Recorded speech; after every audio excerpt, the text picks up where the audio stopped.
Have you ever heard about that syndrome? It's called imposter syndrome. What does that mean to you, imposter syndrome? Have you ever experienced it?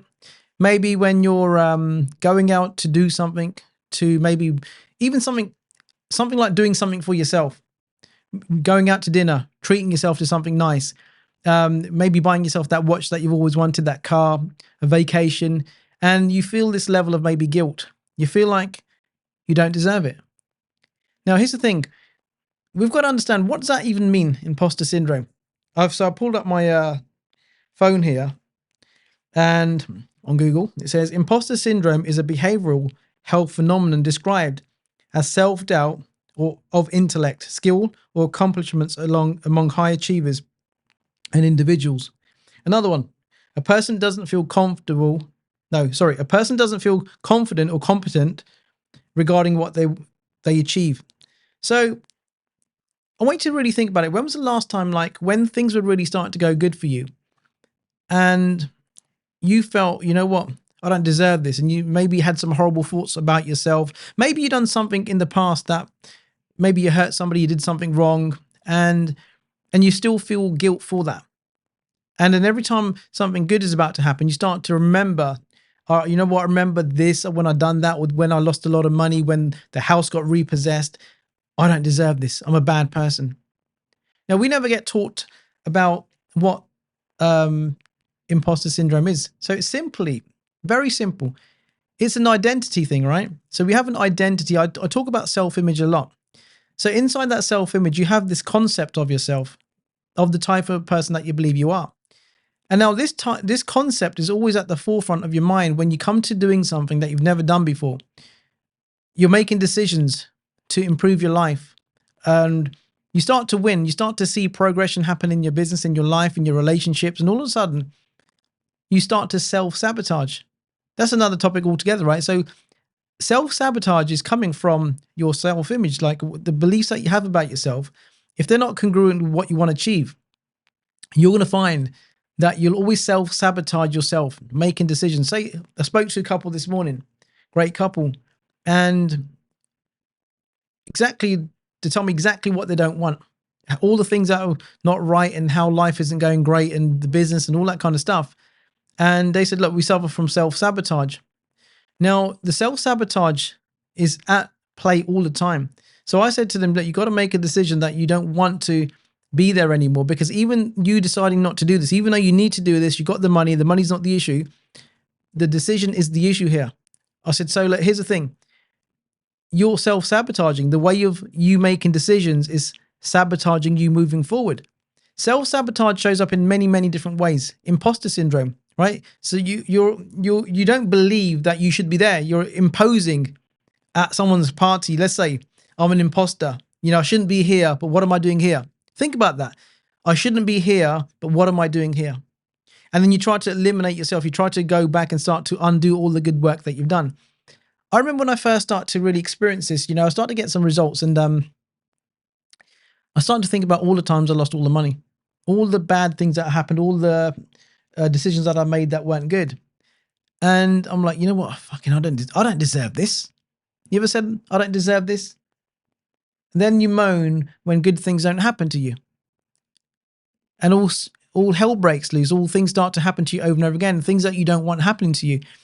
And you can't escape it, because it's that image that you have of yourself, the type of a person that you believe you are. Like, you know, I'm undeserving, I'm unworthy. When was the last time you told yourself that you're unworthy? When you go out to buy something for yourself, do you have a tough time buying yourself something that you really wanted, and you say, you know what, I should really be getting this for someone else. I shouldn't be spending the money on myself. I want you to really monitor yourself, monitor your thoughts. I want you to monitor how you treat yourself. When things are going great, how do you actually feel? Do you feel that things are going to go wrong? Things are going to go wrong. It's too good to be true. So we have this constant image playing about ourselves. It's like a videotape in the background, an audio telling you what sort of a person you are, what you should have, what you shouldn't have, what you deserve, what you don't. Now we can break that. A lot of people say, well, you need to do some like a lot of inner work, go back to your childhood and see what's going on there. Did you have a situation at home when you're like 4 years old? Somebody said that we need to go back. Let's sit in meditation. Let's do some recovery sessions. And they spend like 6 to 8 weeks digging back into your past, bringing all those things to the surface. Now, well, maybe that helps, maybe it doesn't. But my personal opinion is I wouldn't go back digging in the past.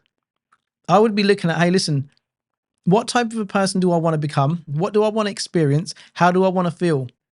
Without going back into the past. And then what you do is you build yourself a new concept of yourself. You know, you start to form a new identity. And then what happens is once that identity touches your subconscious mind, you'll start to see that your results will start to change. And you won't even do that self-sabotage, that imposter syndrome. It will just disappear. It fades away.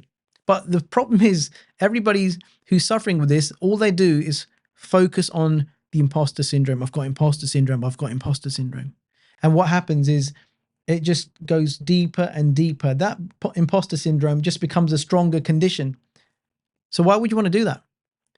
I would want to be aware. If there's something going on inside myself, I'd want to be aware of what it is. But I don't want that thing to control me. I'd want to say, right, well, how can I overcome this? What do I need to do to replace this? So think about it. Why do you believe that you have an imposter syndrome? What's happened where it's made you really believe that you have it? Maybe somebody told you that you've got it, and then you bought their belief. You thought you have got imposter syndrome without any evidence of it. A lot of the time we take on people's beliefs without actually having any evidence of the fact that it even exists. A certain condition, somebody told me I would never be, never amount to anything. Mr. Lawson, John Bunyan Upper School, you told me that you'd never amount to anything. And for many, many years, I trusted his opinion. And for many years, that was my reality. Now, I had no evidence of that, but I took this person's position of authority, and I listen. Well, you must know something. You're a teacher, right? So you must be qualified to tell me this. You're some sort of an expert. So too often we take other people's opinions about us. Like Les Brown says, don't allow someone else's opinion about you become your reality. Think about this. So I want you to get a piece of pen and paper, and I want you to write down all of the details. If you suffer with this stuff, right? Write down all the reasons why you feel that you have this going on in your mind. Think about all of the reasons why you don't deserve something, right? Why you don't deserve the success, the imposter syndrome, wherever it's existing, whether it's in a relationship. Now, here's the thing. It doesn't just have to happen with your business. It can happen with your relationship. It can happen with your health, your physical body. Imagine this, right? You want to lose weight. You want to get cut. You want to get trim. And you start losing the weight, you start eating healthier. And then what happens? Something causes you to get knocked off track. And is it imposter syndrome? Is it a self-image issue? It's your self-image, right? So it stops you because it doesn't see you. You haven't subconsciously accepted yourself as this type of a person. So your subconscious mind is constantly playing your movie to you over and over again. Everything that your subconscious believes about you is going to do everything it can to make it happen in your real world, in your material world, in your business world, in your financial world. And so take this pen and paper down and write down all the reasons why you don't believe you deserve money, you don't deserve success, happiness, relationships. Write it down. And then I want you to really analyze, where did it come from? Now, don't just listen to this podcast. If you're not in your office or anything, make sure that you go back home and you repeat this part, right? You re-listen to it and you actually get the pen and paper out. Why do I believe I don't deserve success? Why do I believe that I shouldn't have money? Why do I believe that I shouldn't be happy? Why do I believe that I can't be amongst successful people? Why do I believe that I can't be a number one person in my business, in my industry? And then really dig into them and ask yourself a question like, hey, listen, where's the truth? Where's the truth in here? Where's the evidence? Why do I think this way? And chances are you probably won't come up with any valid reasons. Your mind might go blank. It might go blank and you ain't got nothing to write because there is no evidence there. It's making sense? You're probably nodding. Self-sabotage, imposter syndrome. These are two words that you should eliminate from your vocabulary. Just stop talking about them. Don't give them any more energy. You tell yourself that I'm highly deserving of success and wealth. I'm God's child, or, listen, God does not want you to suffer. If you believe in God or the universe, you haven't been placed here to be average, to suffer. It's just an idea that we've picked up. It's just a concept that we've picked up and then we've made it our own without any conscious awareness of why. And so you got to like really look at it, break it down. Break it down. Let's look at that again, right? Imposter syndrome. There's lots of different definitions on it, actually, right? Yeah, a person doesn't feel confident or competent regardless of what they achieve. So there's something going on in the identity. You haven't brought into it subconsciously that you're worthy of success. You should tell yourself that I'm worthy of success. I'm worthy of good things every single day. Make that your mantra. I'm a worthy individual. I deserve all good things happening to me. Good things happen to me all the time, and I'm happy with that. Now, once you start to accept the idea that you do deserve happiness, success, why don't you? Why don't you deserve it? You know, we spend a lot of time making other people happy. Human behavior, right? You always want to make your family happy, your spouse happy. But when you're not truly happy inside yourself, there's not really much going on, is there? You can't really make someone truly happy if you're not truly happy yourself. I want you to think about this. So have you been feeling unfulfilled in a certain area? Maybe you've been putting everybody first in front of you. I get that. I used to do that. But at the end of the day, without you, there is no universe. You do not have anything without you because you're the only person that really, if you don't exist, how can your world exist? I want you to think about it. You're probably thinking, what? So if you don't exist on this planet, how can your world exist? Because you won't have any conscious awareness of anything else, anybody else, any other experience, because you're no longer here to experience it.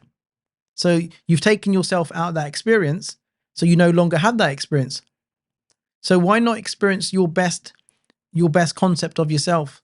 Why not elevate yourself and celebrate your life?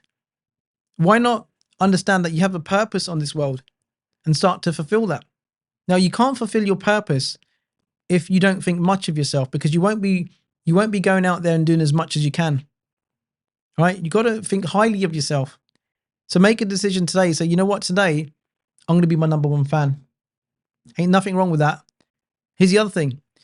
You know, people say, well, I don't want to feel cocky or arrogant or anything. You're not. Just be your number one fan. I'm a number one fan. I respect myself. I didn't always, but now I respect myself. So I have a great concept of myself. You know, I love what I do. I love who I am. And I wouldn't change that for the world. Imposter syndrome is just a label that we've given a condition, a poor self-image. That's all it is.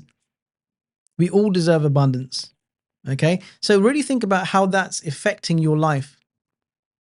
When you don't value yourself, you don't really want to, when you don't value yourself, you won't be much value to anybody else. I want you to really think about this, right? If you don't value yourself, you won't be valuable to anybody else. It's true.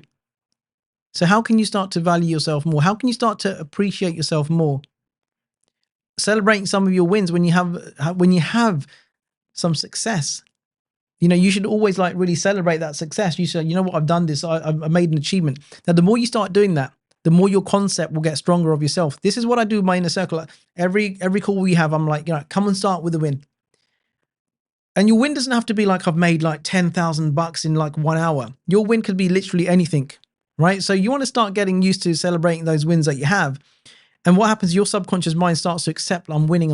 And when you're celebrating them, you can't celebrate a win if you're in a shit vibration, right? When you celebrate, you're uplifted, right? So start to celebrate, start to really enjoy that feeling, build that momentum up. And you'll start to see that you'll start to win more and more, and your belief about yourself will start to change. You will no longer feel like you don't deserve anything. I want you to write down, I want you to really write down why you should achieve your goal, why you should experience that goal. I want you to write down all the reasons that you do deserve it. You want money? How much money? Write down how much money you want. Write down how you want to live. Write down a short little statement of how you want to live, how much money you want, how much you want to grow your business and the experiences of life. Then ask yourself a question. Don't ask yourself a question. In fact, tell yourself exactly why you deserve this. Don't think of why you don't deserve this. Only think why you do. Okay? And here's the thing. When we have a negative idea, the more we dwell upon it, the more we think about it, the more energy that we give it, the stronger that becomes. It's like anything, right? It's like adding like fuel to a fire. You know, when you got a fire, it's already there. So what happens when you put some more fuel on that fire? The fire gets bigger, it gets more aggressive, and it starts burning down shit faster, right? So we don't want to be adding any more fire onto anything negative. So think about that, right? So I hope you found this podcast valuable. Okay. You do deserve success. You deserve wealth. Now it's down to you to make a decision that you want to no longer suffer. You want to make a decision that I'm going to grow. I'm going to understand myself and I'm going to push forward from today onwards. Otherwise, guess what? You live in the past. You're not going to be very happy and you're not going to experience as much success as you can, right? So until next time, see you then.